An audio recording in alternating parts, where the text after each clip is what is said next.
જૂના દેવળિયાર ગામમાં વીજ પોલની સમસ્યા અને એમઆરસીની જે કમિટી છે એની જાગૃતિને લઈને ખેડૂત સભાનું આયોજન થયું હતું। આ ખેડૂત સભામાં ખેડૂતોનો આક્રોશ જોવા મળ્યો હતો, જેમાં છેલ્લો ઉપાય પૂછવામાં આવ્યો કે જો સરકાર ન માને તો શું કરવાનું। તો એક બાજુ એવો જવાબ આવ્યો કે થાંભલા અમે જાતે ઉખાડીને ફેંકી દઈશું, ત્યાં બીજી બાજુ એવો જવાબ આવ્યો કે 2027માં સરકારને જ ઉખાડીને ફેંકી દઈશું। આખી ઘટના શું હતી, શા માટે ખેડૂતોનો આવો આક્રોશ જોવા મળ્યો અને આગળની વ્યૂહ નીતિ ખેડૂતો શું રચવાના છે, તમામ વિશે વિગતે ચર્ચા કરીએ। નમસ્કાર, તમે જોઈ રહ્યા છો ચક્રવાત ન્યૂઝ, હું આપની સાથે હેમંત।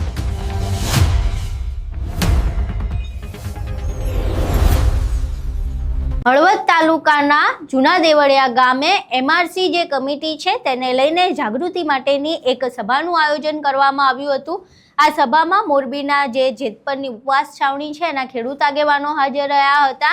આ ખેડૂત આગેવાનો દ્વારા ખેડૂતોને સમજાવવામાં આવ્યા હતા, એમઆરસી કમિટી વિશે વાત કરવામાં આવી હતી। આ સિવાય ખેડૂતોનો વિરોધ પ્રદર્શન પણ જોવા મળ્યો હતો। પહેલા ખેડૂતોને વિરોધના દ્રશ્યો જોઈએ અને ત્યારબાદ ખેડૂત આગેવાનો શું કહી રહ્યા છે એના પર નજર કરીએ।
અહીં તમે વિરોધના દ્રશ્યો જોયા। હવે આ વિરોધ બાદ જે જેતપર ઉપવાસ છાવણીના ખેડૂત આગેવાનો આવ્યા હતા દેવળિયા ગામે, તેમણે પણ વાત કરી હતી। મીડિયા સમક્ષ વાત કરતા કાંતિ અમૃતિયાના ભાઈ છે કાળુભાઈ, તે ખૂબ જ આક્રમક અંદાજમાં જોવા મળ્યા હતા અને તેમણે છેલ્લો રસ્તો એવું કીધું હતું કે હવે જો સરકાર ન માને તો થાંભલા ઉખાડી દેવાના થાય છે। અહીં સાંભળો કાળુભાઈ આ સમગ્ર મામલે શું કહી રહ્યા છે।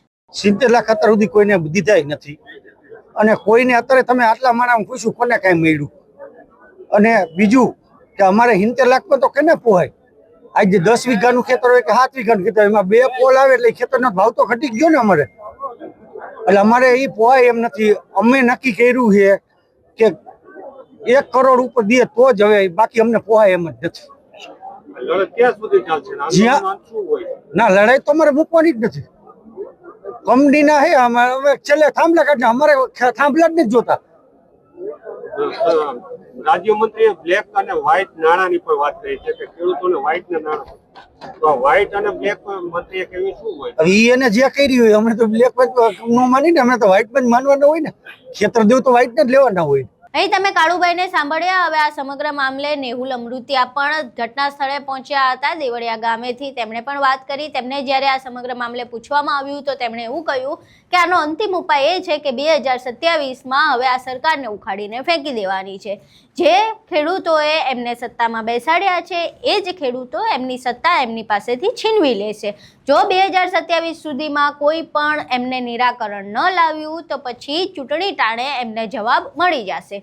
અહીં નેહુલ અમૃતિયા શું કહી રહ્યા છે અને આ સિવાય જે જેતપરથી ખેડૂત આગેવાન આવ્યા હતા તે શું કહી રહ્યા છે, બંને સાંભળો। આજે દેવળિયા ગામમાં તેની આજુબાજુના તમામ ગામના ભાઈઓ બહેનો મોટી સંખ્યામાં હાજર રહ્યા હતા, બહેનો અને ભાઈઓ, બરોબર। અને આજે ખેડૂતોમાં એકતા માટે, જાગૃતિ માટે અહીંયા એક આયોજન કરેલું હતું મીટિંગનું, એ બાબતે અહીંયા આવેલા હતા। વિપુલની વર્તનની લડાઈ ચાલી રહી છે, ગામો ગામથી સમર્થન મળી રહ્યું છે, કેવું લાગે તમને? ભાજપ વિરોધી બેનર પણ લાગી રહ્યા છે? અત્યારે મોરબી જિલ્લાના 100 કરતા પણ વધુ ગામમાં બેનરો લાગી ગયા છે. 2027ની ચૂંટણી પહેલા અમારી માગણી મુજબ તમે પરિપત્ર બનાવી આપો, નકર પછી આ જ ખેડૂત તમને સત્તા ઉપર બેસાડવા વાળો હતો એ જ ખેડૂત તમને સત્તાથી દૂર કરશે. રાજ્યમંત્રી દ્વારા 70 લાખની વાત થઈ છે વિજપોલના વળતર બાબતે. તો એ આપણને પોસાય છે કે કેમ, અને ખેડૂતો શું કહી રહ્યા છે વળતર? એ 70 લાખની વાત કરી તો એ કદાચ એક જ નામ જો ખેડૂત હોય, અને એ પણ કોઈ ખેડૂતોને માન્ય નથી ગુજરાતના. એનું કારણ એક છે, જે વળતર આવે છે ને, જે વળતર હોય 70 લાખ, એ ભૂલી જાવ આંકડો. વળતર કયા આધારે મળે?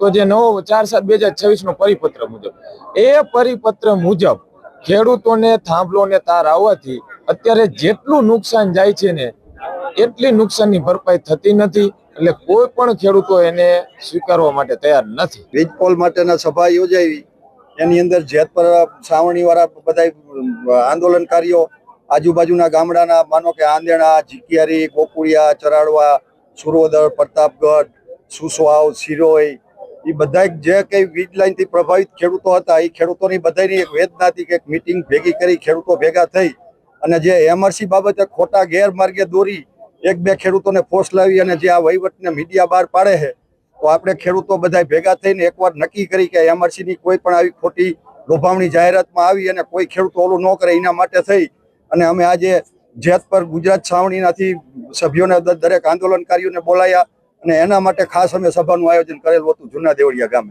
અહીં તમે ખેડૂતોને સાંભળ્યા. હવે સીધી જ રીતે આ મામલો અહીંયા શાંત થવા નથી જઈ રહ્યો. ખેડૂતો ખૂબ જ આક્રમક અંદાજમાં જોવા મળી રહ્યા છે.